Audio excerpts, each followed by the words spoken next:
Ecclesiastes chapter 2 and verse 24 says, "There's nothing better than to find satisfaction in work."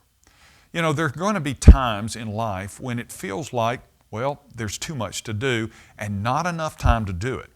However, when you're constantly on overload, it also shows up in your attitude, in your relationships, in your job performance, and even in your walk with God.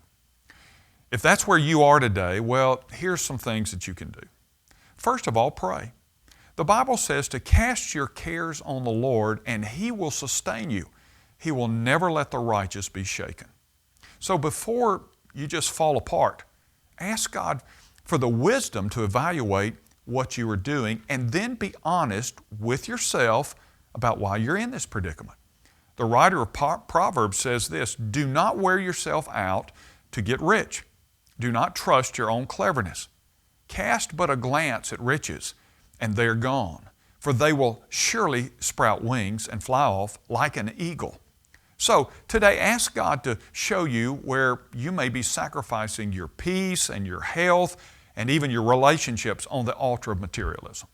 A second thing you can do is delegate. Moses, one of the greatest leaders in the Old Testament, was falling apart under the weight of responsibility that he needed to share with others. He got so depressed that he asked God to take his life. You know, there were capable people all around him who were willing to help, but he wouldn't let them. Does that sound familiar? Well, as long as you insist on controlling and doing everything yourself, your productivity will stall and your peace of mind will eventually evaporate. So the bottom line is this. If you're on overload today, start making some changes. And frankly, you're the only person that can make those changes. Maybe you need to take some time and just simply be still and recognize God's influence in your life so that you can understand what the real priorities are.